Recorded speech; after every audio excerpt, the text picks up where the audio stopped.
All right. Does it work? All right. Does it work? Yeah, it's working. Hello. This is a third stream already because I broke the first two. Sorry about that. Still figuring out all the equipment. Okay, so this is going to be hopefully a brief stream. Maybe 15 minutes, maybe 20. Let's see about that. So first of all, the channel is approaching 5,000 subs. It's not yet there, but it's almost there. And hence I want to run the stream to say thank you, because it is a great achievement. 5,000 people is a great crowd, and I appreciate each and every one of you. And I guess when we reach 5,000, it's going to be either Christmas or New Year's time, so probably not the best time for streaming. So thank you for 5,000 subs, a little bit in advance. It's almost there. So in terms of channel updates, I have a new camera, a new microphone, but I'm still figuring out the technicalities, how it all works, how the lighting works. It's still gonna take some time, so thank you for your patience. As you can see, I have a new format of videos where you can see my pretty face, and I'll do that further. Now I'm at home because the Christmas break has started, but I will do that mostly in the office. So let's see how it works. I'll figure out all the lighting and positioning and everything and angles. I'm still learning, and it's just my channel. I have no one employed and I do everything myself. So let's see how it works. So those are the channel updates. The year is about to end, and this has been a very eventful year for me personally, for Russia, for Russian Christianity, for the world. But when it comes to Christianity in Russia, there has not been so many events that are not lasting from the last year, from the previous years, or something like absolutely, I don't know, tremendously life-changing. So the war is going on, and the Patriarch is still Kirill. And what about other Christian communities? Well, the things are slowly developing. Some are getting banned, some are blooming. So the power in the Russian Orthodox Church is tightening within the bishops, and not all bishops, but the few key bishops heading by the Patriarch Kirill. And there is a lot of speculation what's going to happen if he dies. This is probably the only thing that is totally in God's hands. We have no idea when he dies, and if he died 10 years ago, then we had one set of bishops pretending like most likely to be his successors. If he dies today, that's another thing, another bishops, and other powerful figures in the church. If he dies 5-10 years from now, it's going to be another set of actors, and we have no idea who is going to succeed his throne. So let's not speculate about that, because it's useless. He's still relatively healthy and very active. Next, last year, this year that is about to end, we had the change of Pope in the Roman Catholic Church. Pope Francis died. Pope Leo was elected, Leo XIV, the first American Pope, the first English-speaking, no, I think it's the second English-speaking Pope, but the last one was more than 1,000 years ago. And what else? When it comes to Russian Christianity, well, I still haven't figured it out what is going to change with the new Pope. Apparently he's colder towards the Russian Orthodox Church. Pope Francis tried to establish contacts, he tried to build bridges with the Russian Orthodox Church. He even met with Patriarch Kirill, although it was almost 10 years ago when there was no war and nothing of that kind. So let's see. We still have Metropolitan Antony, who is the head of the Department for the External Relations of the Russian Orthodox Church, the head church diplomat, who is meeting with the Pope on a routine basis, not once, not twice, but periodically. He met with the previous Pope, he met with this Pope, and he probably is going to meet with him more. So that's his job. There are rumors about Metropolitan Antony, who is a year younger than me, so he is about 41 now, I'm 42. And there are rumors why he is so powerful, why he is a metropolitan at this young age, why he's heading one of the key departments, the department that used to be headed by Kirill himself when he was a metropolitan, when Patriarch Alexei II was still alive. So there are lots of rumors why, and one of the rumors is that he is illegitimate son of Patriarch Kirill. But that's just a rumor, we have no idea, and we probably will never know. So that's that. Again, another piece of news is that Metropolitan Ilarion was retired. You can see a video about Metropolitan Ilarion, a couple of videos before my last one, about his career. He was one of the most powerful bishops in the church, and he was engaged in a sex scandal, in a scandal with finances, in a scandal with his big mouth when he spilled the beans about the Patriarch Kirill's financial affairs and the church's internal affairs. But he was not defrocked, he was not suspended. It means he was just retired. Probably he knows too much, probably he has some leverages, he possesses some information or whatever, some documents that he can leverage to secure his position. And he is one of the few bishops of that big stature that has an European passport. He has a Hungarian passport that he received maybe within a month after arriving to Hungary, so which is quite,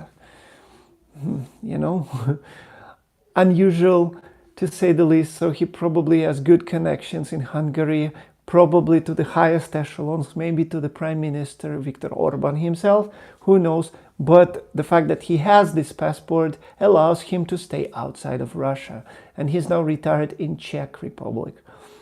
Another European bishop of the Russian Orthodox Church, Metropolitan Nestor, has just been recently suspended because he was caught playing poker professionally. Although it was quite known, but apparently there was something going on behind the curtains.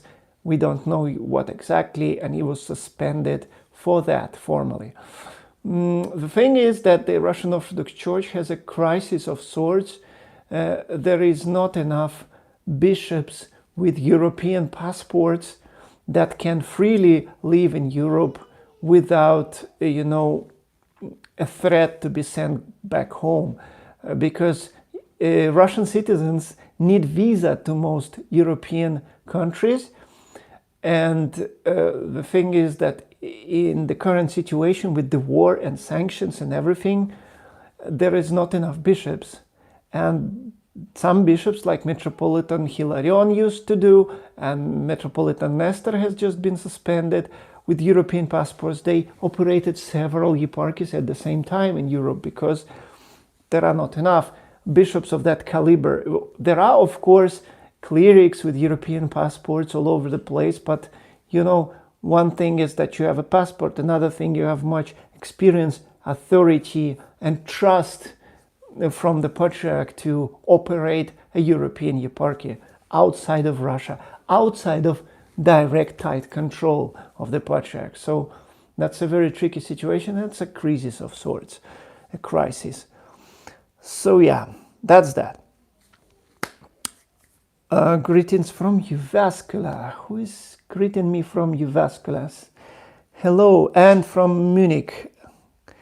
Great, thank you. I'm glad that you're here. I'm glad that you found my stream, because I killed 2 streams before that trying to figure out all the technicalities. So welcome, yes. Those are the news from the Russian Orthodox Church, pretty much. When it comes to other Russian Christian communities, I don't think there are substantial news this year. I think what was going on still going on. The things are still developing. There is nothing really I can tell unless you ask a specific question. I can share some personal news. First, for those of you who are from Finland, you know what the docent means, docenti. So I become a docenti just last September. I've been made a docenti, so it's an honorary title within the Finnish educational system, something like 2 times PhD. So yes, that's that. I'm a docenti in the study of religions now. Another pleasant news is that I got my 3rd child in April, so now I'm a father 3 times. My older children are already teenagers, 17, 13, and now I have a toddler. So it brings a little bit of chaos in our life, in our family life, but it's a happy chaos and we're very happy.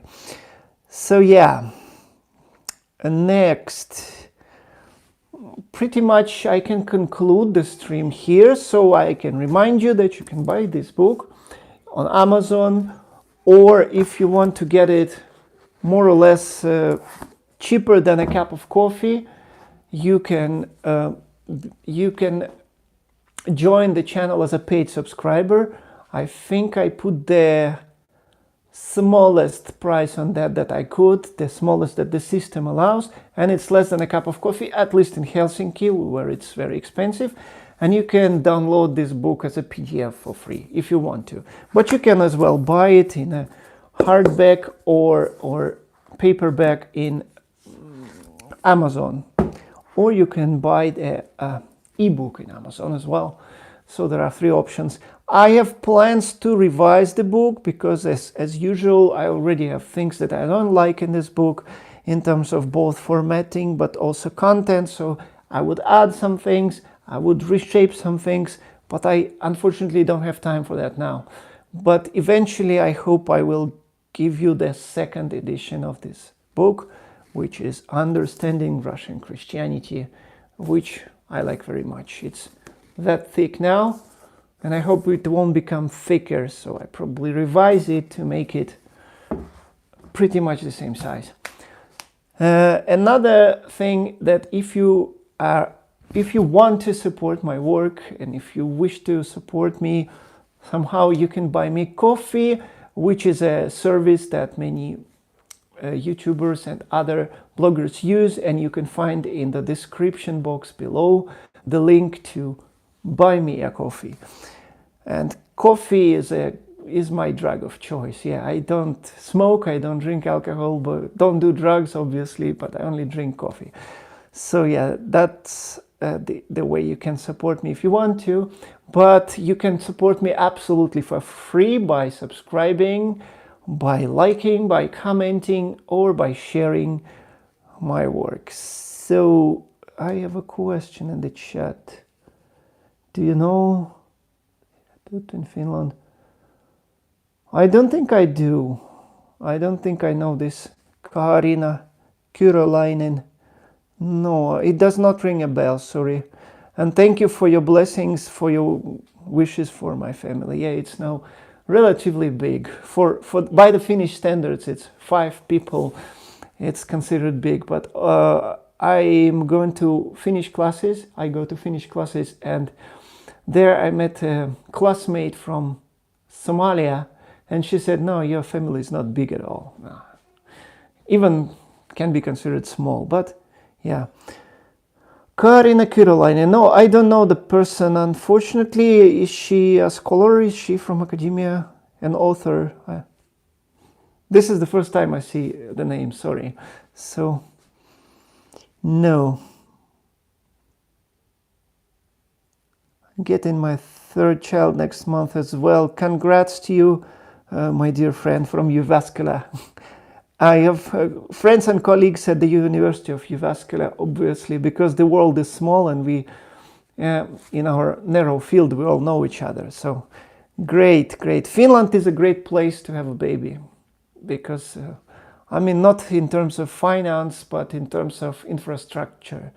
Yeah, the infrastructure is great. The nursing homes are not nursing home. How do you call those? The hospitals and nurses and everything is very, very pleasant. And you get the box.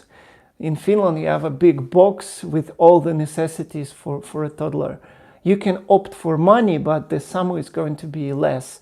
So you can get a box, and the box is unboxing it is a great pleasure, because you have like some toys, a book, a cream, and some baby clothing for the first months, and we still use some of it, although the baby is already 8 months old. And so yeah, you get the box. Finland is a pretty good place to have a baby. So she's very disappointed with the Finnish Orthodox Church. Oh, yeah, the Finnish Orthodox Church, it used to be a part of the Russian Orthodox Church, but it split, I believe, in the mid-50s. And nowadays it reports to the Ecumenical Patriarchate in Constantinople. But there was obviously a communion between churches, between the Finnish Orthodox and the Russian Orthodox Church. Nowadays it's kind of, I believe there is still a communion, but nowadays it's hard with all sanctions and the situation, and the Finnish Orthodox Church sides with Ukraine, obviously, and I'm not sure I've seen the official position, but I believe it supports the Orthodox Church of Ukraine, that is backed by the Ukrainian government, as opposed to the Ukrainian Orthodox Church that used to be of the Moscow Patriarchate, that some believe still is of the Moscow Patriarchate, but we're not going there. So there are different Orthodox churches in Ukraine. One of them is, let's say, pro-Ukrainian. Another one also claims they're Ukrainian and pro-Ukrainian, but it's associated with Moscow. So it's a long story. Now back to the Finnish Orthodox Church. The Finnish Orthodox Church is also the second national church in Finland. It's like a specific status. It's not really a state church, but it's a national church. There are two national churches in Finland. Historically, the first one obviously is the majority church, the Apostolic Lutheran, if I remember correctly the name, the Lutheran Church of Finland, and the second one is the Finnish Orthodox Church, which is about 2, maybe 3%. But the national church means that you pay taxes there. You can, when you pay taxes in Finland, you have 3 options. You pay either to the Lutheran Church or to the Orthodox Church, or you pay no church tax if you don't affiliate with either. And the same in school, for instance. When your children go to school, you have 3 options: Lutheran Christianity, Orthodox Christianity, or secular ethics, which, like all the Muslims and people of other Christian confessions and non-believers, they take the secular ethics, usually. Yeah. What's the Finnish Orthodox Church theology on baptism? Isn't it somehow different from the Eastern Orthodox tradition? Is it somehow distinct? I'm not sure. I'm that familiar with the Finnish Orthodox Church, although I know a couple of priests personally. But yeah, it's quite marginal. It's small even within Finland, and outside of Finland it's practically, I don't know, one of the small provincial churches, autocephalous churches, and it's headed not even by a metropolitan, and definitely not by a patriarch. It's headed by an archbishop, so it's that quite small. But historically it's important for Finland to have an Orthodox Church as a second national church because of all the Karelians that were evacuated after the Soviet Union occupied a piece of Finnish territory, which Finland recognized after the Second World War for a series of political reasons. Which are, I think, common knowledge. You can easily Google them. Okay, anything else? Or should I conclude the stream? if there are no more issues. So you can, yeah, if Lutheran baptism is recognized, the Orthodox baptism. Yeah, that's a good question. I'm not sure how it works exactly, but I will look into it. That's a good question. Although I'm not an expert on the Finnish Orthodox Church, definitely. So I'll look into it. But I've recently watched a video of a big YouTube channel on Christianity that is called Redeemed Zoomer, which I highly recommend to you. The Redeemed Zoomer discussed the issues about baptism in different denominations, but I don't remember the exact point he said. Maybe there could be an issue that some Orthodox churches recognize baptisms from some other churches, but don't quote me on that because I might remember it totally incorrectly, and I will look it up. I will look it up, and I'm now interested myself. So yeah, maybe they recognize Lutheran baptism, but who knows? Maybe not. If you know, tell me, but I have no idea. I will look it up. Okay, so thank you for being here. It's in Finland, it's already 9:30 in the evening. In other places in the world, I guess it's earlier. And you are welcome to buy my book if you want to. You're welcome to download it for free if you join my channel as a paid subscriber. You are very welcome to buy me a coffee if you want to, which you can see the link in the description below. You are very, very absolutely welcome to like my videos for free, to comment under them, and to subscribe to the channel, to share it with anyone who might find it interesting. And I wish you all a very joyful, peaceful Christmas and a fantastic New Year. And thank you so much for joining me today for my stream. Have a wonderful day or evening or night, and Merry Christmas. Bye.